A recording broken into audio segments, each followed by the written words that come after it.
Ok, hola a todos, ¿cómo están? Espero que se encuentren muy bien y sean bienvenidos a una nueva sesión de la Tierra. Ah, Déjenme ver solamente algo, si se está escuchando bien. Sí, perfecto. Bienvenidos a una nueva sesión de la Tierra. La semana pasada no pude estar con ustedes, pero hoy traje un tema un poco interesante que creo que lo voy a dividir en dos partes. Pero antes de continuar con esto, me gustaría brindarles primero que nada unos avisos muy importantes, y uno de ellos es que este 30 de junio y 1 de julio vamos a estar participando vamos a estar apoyando por ahí al al primer Congreso Iberoamericano de forma presencial en Cuernavaca, Morelos. Vamos a estar en el Museo de Ciencias, si mal no recuerdo. Como quiera les voy a dejar más información en las historias. Este, para que vayan a visitarlo. Va a ser un evento sumamente especial, va a ser un evento súper genial. Eh, Va a haber eventos gratuitos, o sea, parte del evento va a haber algunas partes gratuitas que los invitamos totalmente. Va a ser por parte de la red Sinapsis. Este, y justo eso, los invitamos si están por ahí por Cuernavaca, los invitamos a que vayan al Museo de Ciencias. Igual como quiera les voy a dejar dirección y todo en las historias para que estén al pendiente. También me gustaría decirles ¿qué me gustaría decirles?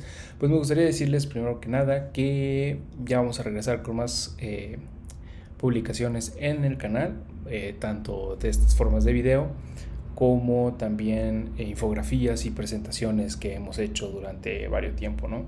Entonces, para que estén pendientes por ahí, espero y les vaya gustando. Hoy justamente se subió una acerca de geociencias, qué ramas son las que se encuentran o cuáles son aquellas ramas que se enfocan o que conforman a las geociencias en sí. Entonces, los invitamos para que vayan a ver estas pequeñas presentaciones, ¿no? Y nada, justo eso, esperamos que pronto estén por ahí en Cuernavaca. Como quiero, voy a traer algunas cosas ahí en las historias para que nos pueden estar por ahí, pues no se lo pierdan, ¿no? Algunas actividades, parte de algunas conferencias, algo que por ahí. Quién va a estar también por ahí, porque va a haber invitados muy buenos. Entonces, los invitamos a que estén al pendiente. Y nada, justo eso. Ese es uno de los avisos que me gustaría brindarles.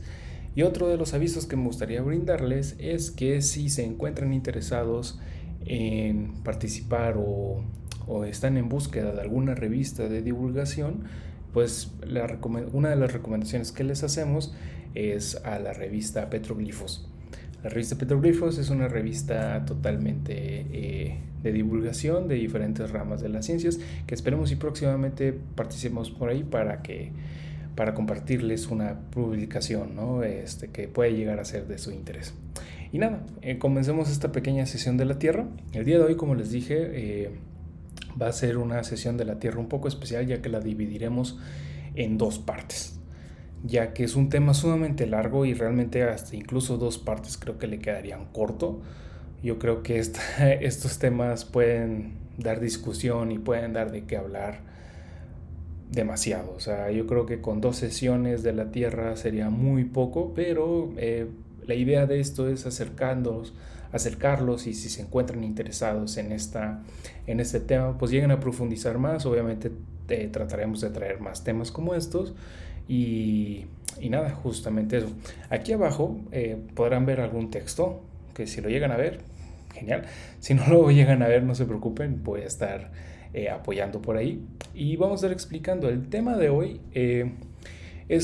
Si lo vieron ahí por las historias, si nos están siguiendo ahorita por las historias, era cómo datar a las rocas, o bien cómo fechar a las rocas y de qué manera se llega a hacer esto. Entonces, eh, a lo mejor en ocasiones, si no están muy involucrados dentro del tema de la geología o de las geociencias, de seguro se han preguntado, bueno, ¿cómo saben que la Tierra tiene cierta edad? ¿O cómo saben que existen rocas de este tiempo? ¿O cómo pueden llegar a saber las fechas de algo que llegó a ocurrir, ¿no? En algún punto. Entonces, justamente por esto existe dentro de una de las ramas de las geociencias, justamente uniéndolos un poco con esta presentación que les acabo de decir,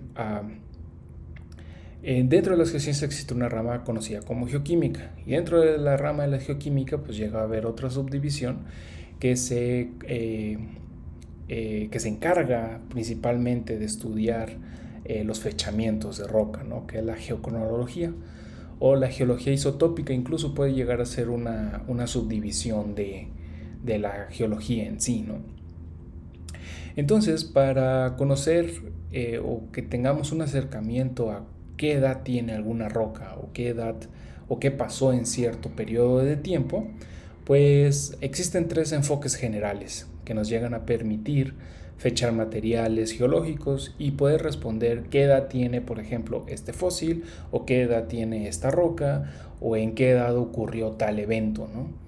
Entonces, estos tres enfoques se describen, por ejemplo, o se denominan, por ejemplo, la datación relativa, la edad numérica de fósiles o materiales terrestres y el magnetismo en las rocas. Así es, increíblemente en las rocas existen ciertos minerales que brindan cierta información magnética, y con esta información podemos llegar a conocer alguna fecha, algún punto en el que la roca o se fue formando, o a lo mejor globalmente estaba ocurriendo algo que afectaba a estos minerales de las rocas. Entonces, por ejemplo, la datación relativa es una muy sencilla, la cual no necesitamos un método químico o un método de laboratorio a profundidad como para poderla llevar a cabo, pero en ocasiones, dependiendo de movimientos tectónicos, y en ocasiones dependiendo del área en el que estemos, a veces puede ser un poquito más complicado basarnos solamente en este tipo de datación. Entonces, por ejemplo, la datación relativa es la que pone los eventos geológicos en un orden cronológico, sin requerir que se asigne una edad numérica específica de cada evento. Es decir, ahorita vamos a verlo en una figurita, pero si hay una capa encima de la otra, pues en teoría la capa de abajo es la que se formó primero y la capa de arriba la que se formó después. Pero después viene un problema con la datación relativa, que es cuando estas dos capas, por ejemplo, se deforman y la de arriba queda abajo, o viceversa. Entonces ahí es donde empiezan un pequeño los problemas, ¿no? Pero bueno, existe este enfoque o esta forma de ponerle una fecha a un material. También existe la edad numérica de materiales terrestres, en donde se estima la fecha de un evento geológico, y a veces pueden revelar con bastante precisión cuándo llegó a existir una especie de fósil en cierto tiempo. Entonces aquí es donde viene algo interesante, porque sacar la fecha o el número de algún material terrestre, pues sí llega a ser importante, ¿no? Pero hay diferentes formas de llegar a hacerlo, las cuales vamos a ver un poquito más adelante, y también discutiremos un poco más en la segunda parte de esta sesión.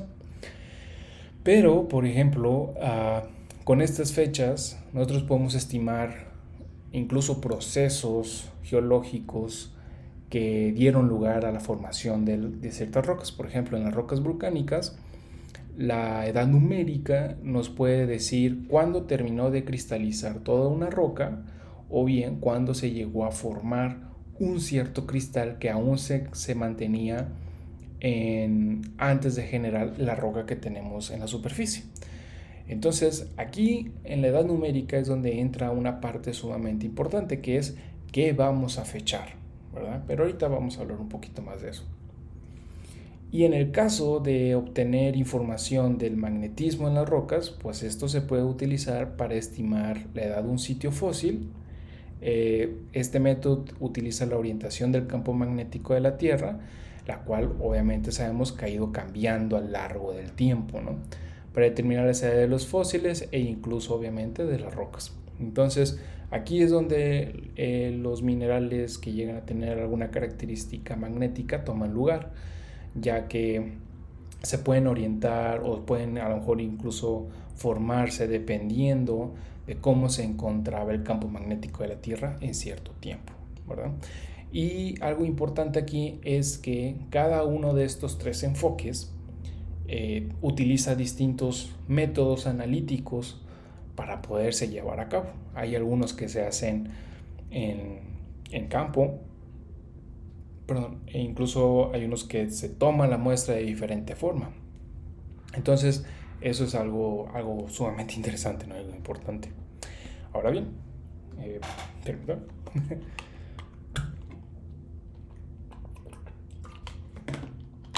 Ahora bien, entrando, por ejemplo, en el primer enfoque, que era la adaptación relativa, pues aquí podemos observar algo. Por ejemplo, vamos a poner un puntero por aquí. Genial. Aquí, por ejemplo, hay un ejemplo esquemático muy sencillo, ¿no? Entonces, para poder llevar a cabo la datación relativa, los principios de la estratigrafía, que es de otra vez otra parte u otra subrama, por así decirlo, de la geología, estos principios nos van a ayudar a comprender la edad relativa de capas de roca. Entonces, por ejemplo, en este esquema que tenemos por aquí, en un tiempo X, el que ustedes quieran, se formó una capa de sedimento de un cierto tipo de composición. Pasa el tiempo y ocurre una segunda capa, que es esta que tenemos por aquí, está en color amarillo. Sigue pasando el tiempo, se deposita otra capa de otra composición y al finalizar de esto, sigue pasando el tiempo, ocurre, por ejemplo, una intrusión de algún cuerpo ígneo, por ejemplo. Entonces al final, si ya no ocurre nada en esta zona, se puede quedar aquí. Entonces esto, con el paso del tiempo, ya cuando llega un geólogo y vemos esto, pues entonces ahí es donde dicen, bueno, ¿qué ocurrió primero? Entonces, dependiendo de la superposición de las capas o de la posición de las capas, podemos decir, bueno, pues esta que está hasta abajo muy posiblemente se formó primero, esta que tenemos hasta arriba se pudo haber formado después, y al finalizar pudo ocurrir esta intrusión, ¿no? O tercera capa de cuerpo extraño, ¿no? Pero esto es una forma ideal, ¿no? Pero realmente en la naturaleza a veces es complicado encontrar esto. Se llega a encontrar, pero llega a ser a veces algo complicado, ¿no? Entonces, para complementar esto, pues se puede utilizar incluso la edad relativa de una zona en conjunto con la edad numérica. Eso también es válido, ¿no? Entonces, combinar los tres tipos de enfoques te da una precisión un poco mayor a lo que realmente estuvo ocurriendo en la región que llegas a estudiar. Entonces, esto, por ejemplo, esquematiza a la forma de cómo datar relativamente. En cambio, por ejemplo, a diferencia de los métodos de datación relativa, los métodos de datación absoluta, es decir, aquellos métodos con números o de forma numérica, ¿sí?, proporcionan estimaciones cronológicas de la edad de ciertos materiales geológicos asociados con los fósiles e incluso mediciones directas en la edad del material fósil o bien de la roca, ¿verdad? Ahorita nos vamos a enfocar un poco más en la medición de las rocas. Entonces, por ejemplo, para establecer la edad de una roca o un fósil, nosotros los geólogos o los investigadores que se encuentran estudiando algún tipo de roca en especial llegan a utilizar algún tipo de reloj para determinar la fecha en que se formó, pero no reloj como los que conocemos comúnmente, sino es un reloj isotópico, se le conoce, o un reloj químico que se le llega también a conocer. Entonces los geólogos suelen utilizar métodos de datación radiométrica basados en la desintegración radiactiva natural de ciertos elementos, como por ejemplo el potasio, en el elemento potasio, en el elemento carbón, llegan a ser relojes fiables para datar eventos antiguos. Pero ahorita vamos a hablar un poquito más de esto. Aquí me gustaría hacer una pausa y ponerlos como que en contexto en cómo es posible que nosotros lleguemos a medir algo a partir de un cristal o a partir de una roca.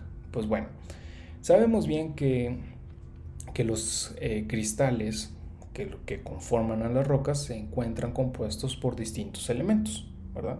Entonces estos distintos elementos pueden cambiar tanto su comportamiento desde su momento en que se generó, o bien pueden no cambiar, pueden quedarse a tal como se formaron en ese tiempo. Entonces, los elementos químicos dentro de las rocas son sumamente importantes, ya que estos elementos químicos nos van a dar información tanto de la generación, tanto del proceso y tanto del proceso final que ocurrió en una roca. Esto sea roca ígnea, sea roca sedimentaria o sea roca metamórfica. Entonces los comportamientos de elementos químicos pues llegan a ser sumamente distintos dependiendo claramente de la zona tectónica o de la zona geológica en la que se ha ido formando. Entonces, estos elementos químicos, ¿sí?, nos llegan a dar información tan detallada que en ocasiones hoy en día en las ciencias de la Tierra siguen siendo utilizados para poder interpretar tanto procesos tectónicos pequeños o de áreas pequeñas como de áreas regionales sumamente amplias. Entonces, como bien sabemos, todos los elementos químicos contienen protones y neutrones, los cuales se encuentran ubicados en un núcleo atómico, y electrones que llegan a orbitar alrededor del núcleo, como por ejemplo lo tenemos aquí abajo, ¿no? Entonces, todos los elementos contienen esto, y esto incluye obviamente los elementos que se contienen en los minerales y en las rocas claramente. Entonces, en cada elemento el número de protones llega a ser constante, mientras que el número de neutrones y electrones pueden llegar a variar, ¿verdad? Cuando esto ocurre, ¿sí?, podemos llegar a obtener algo conocido como isótopos. Dicen, por ejemplo, los átomos de un mismo elemento, pero con un distinto número de neutrones, se denomina isótopo. Y cada isótopo se identifica por una masa atómica, que es el número de protones más neutrones. Entonces, por ejemplo, aquí en esta figurita que tenemos en la izquierda, en donde E simboliza a un elemento químico, el que ustedes quieran, A representa el número de masas, que llega a ser el número de protones más el número de neutrones, y Z, que es por ejemplo el número atómico, que llega a ser el número de protones. Entonces cualquier elemento tiene isótopos, ¿sí? Desde por ejemplo el hidrógeno que tenemos por aquí, como el helio, como el carbono, como el potasio, ¿cuál otro? El uranio, por ejemplo, N cantidad, ¿no? Por ejemplo, estos que les menciono son uno de los principales que llegamos a utilizar, ¿no? Pero lo que a nosotros nos interesa como geólogos, o como científicos de la Tierra o geocientíficos, es poder calcular tanto la concentración de estos isótopos que están encontrados, o que se encuentran, mejor dicho, en los minerales, como también poder realizar ciertos cálculos para poder obtener una fecha estimada. Y ojo aquí, dije fecha estimada. ¿Por qué? Porque cada fecha que se obtiene comúnmente llega a tener un margen de error. Como cualquier cálculo matemático e incluso estadístico, llegan a obtener un margen de error. Cada margen de error depende obviamente del método y depende claramente de los cálculos y de las fórmulas que se llegó a utilizar.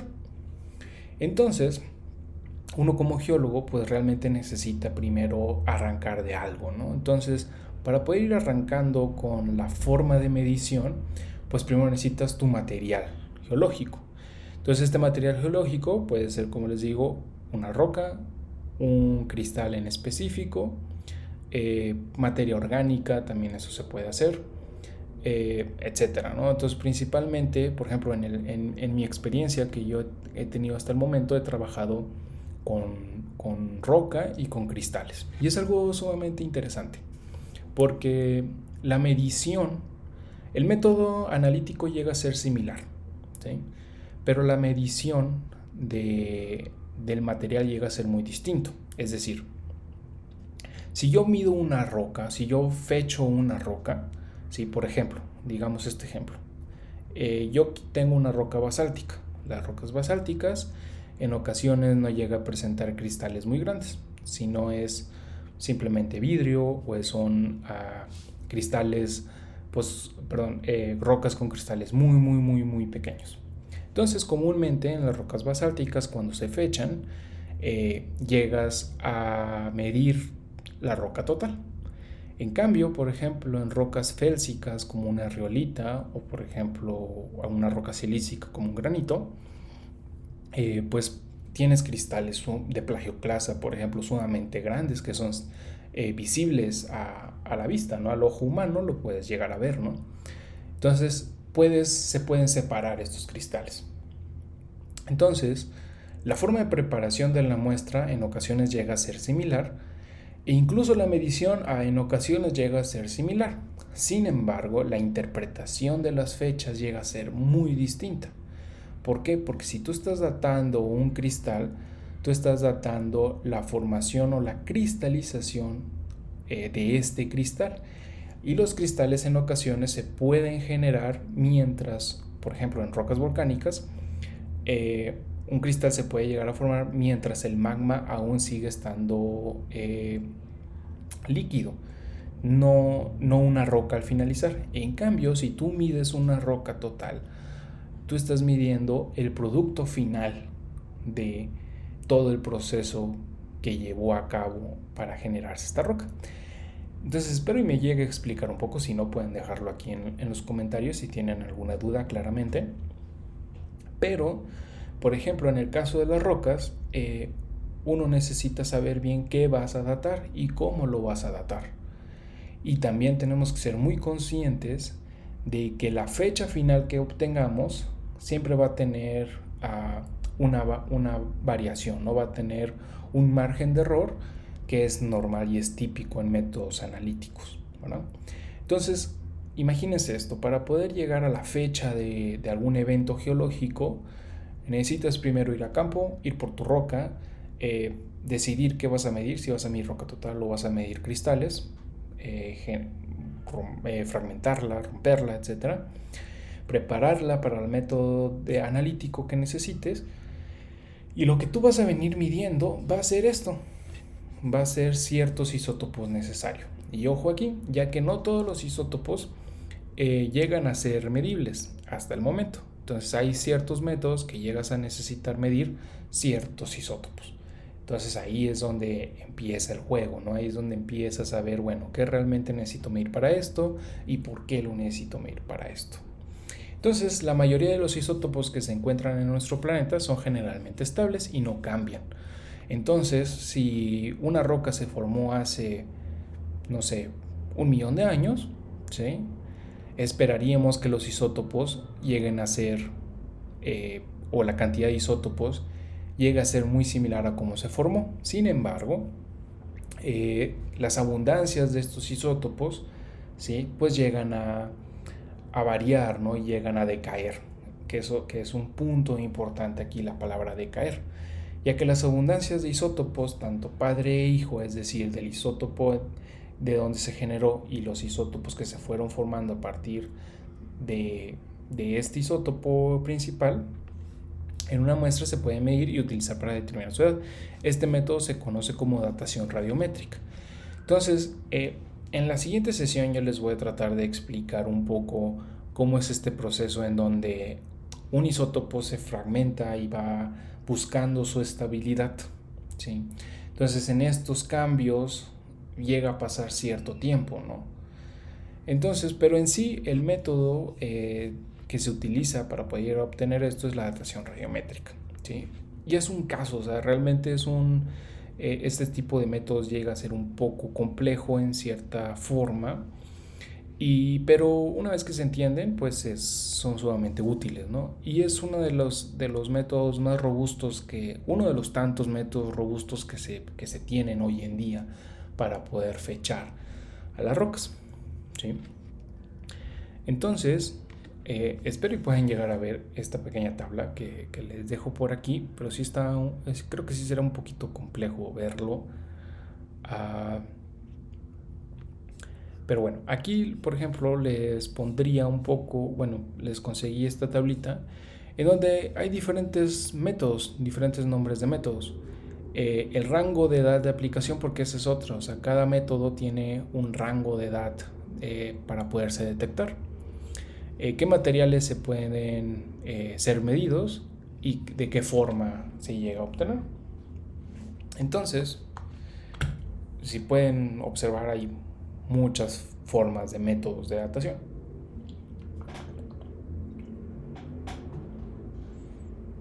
Por ejemplo, el radiocarbón o el carbón 14, como se le conoce comúnmente, te puede detectar edades desde 1 hasta 70.000 años. Aquí, por ejemplo, necesitas material orgánico. Pueden ser huesos, pueden ser maderas, pueden ser caracoles, conchas, etcétera, ¿no? Entonces, principalmente el radiocarbón se utiliza para medir materiales orgánicos. Sin embargo, por ejemplo, está la datación potasio-argón, que es yo creo que es una de los métodos de fechamiento en geología más conocidos y que han sido más utilizados por décadas, tanto en distintos tipos de rocas, ¿no? Principalmente porque, como vemos aquí, se necesitan minerales que sean ricos en potasio, tanto minerales como vidrios que lleguen a ser ricos en potasio. Entonces, uno de los minerales muy ricos en potasio pues son las plagioclasas o los feldespatos. Y feldespatos y plagioclasas pues hay en los tres tipos de rocas. Tú los puedes encontrar en los tres tipos de rocas, tanto sean rocas ígneas, sedimentarias y metamórficas. Entonces es por esto que la datación potasio-argón y argón-argón llegan a ser una de las dataciones más utilizadas en el ámbito geológico. Y aquí la metodología es medir, por ejemplo, el decaimiento radioactivo del isótopo potasio 40. Y el rango de edad que llega a cubrir el potasio-argón es desde 1000 años hasta billones de años. Entonces realmente vemos que es un rango de edad muy amplio. Esa es otra de las ventajas de por qué utilizar estos métodos. Pero sin embargo, no existe solamente esto, sino que también está, por ejemplo, el uranio-plomo, que también es una de las mediciones o métodos de datación súper utilizados últimamente, que te utiliza una edad, o bueno, que te mide una edad de 10.000 años hasta billones de años. Entonces vemos que es una amplitud todavía igual de grande que la de potasio y argón.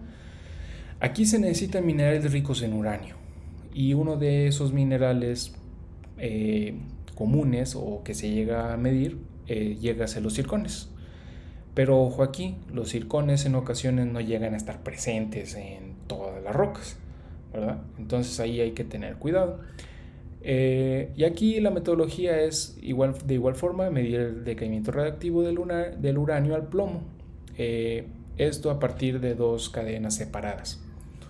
Que si quieren profundizar un poco más de esto, yo les recomiendo mucho el libro de Faure, no recuerdo ahorita el año, pero habla totalmente de isótopos. Y lo interesante de este libro de Faure es que divide los capítulos por método.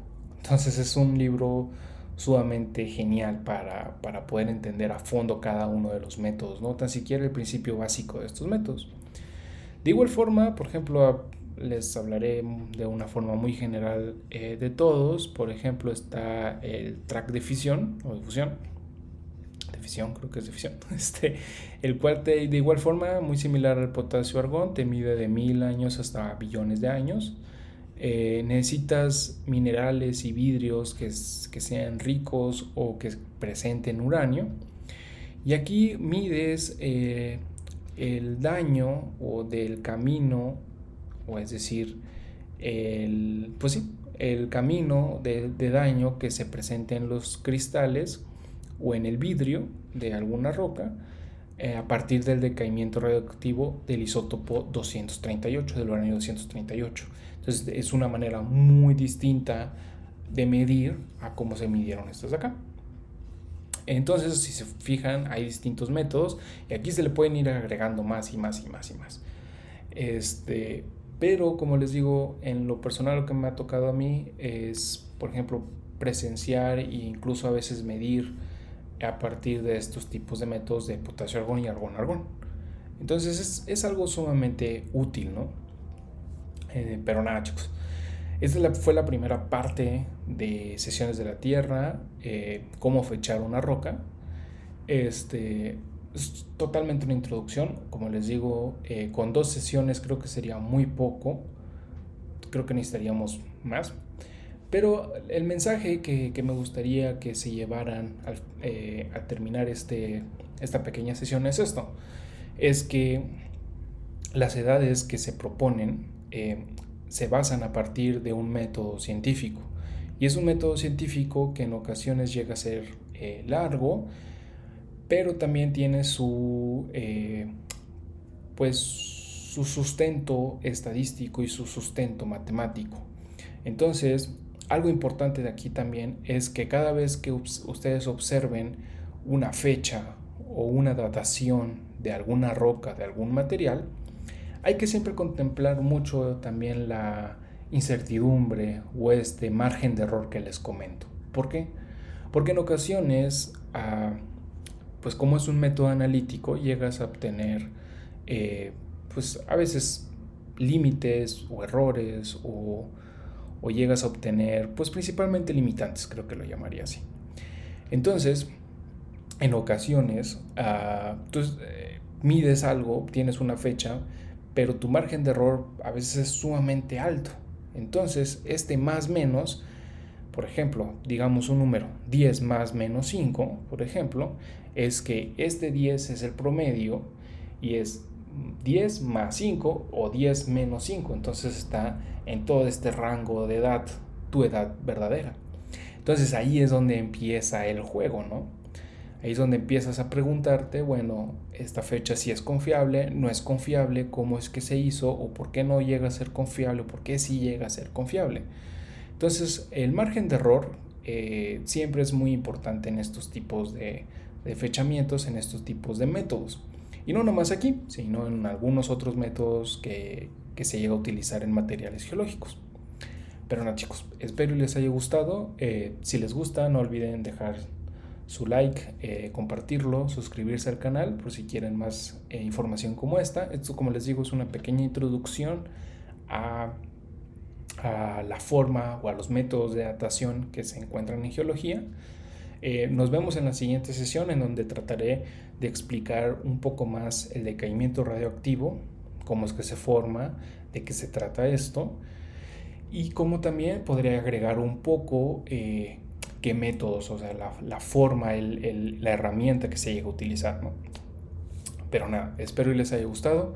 Nos vemos el 30 de junio y el 1 de julio. Nos vemos en Cuernavaca, Morelos, en el Congreso de Iberoamericano. Los espero ahí. Estén muy pendientes a las historias por si no han hecho su registro y van a estar ahí por Cuernavaca, pues hagan su registro y nos vemos por ahí, chicos. No, muchísimas gracias. Muchas gracias a los que estén conectados ahorita en el vivo y nos vemos en la próxima. Hasta luego.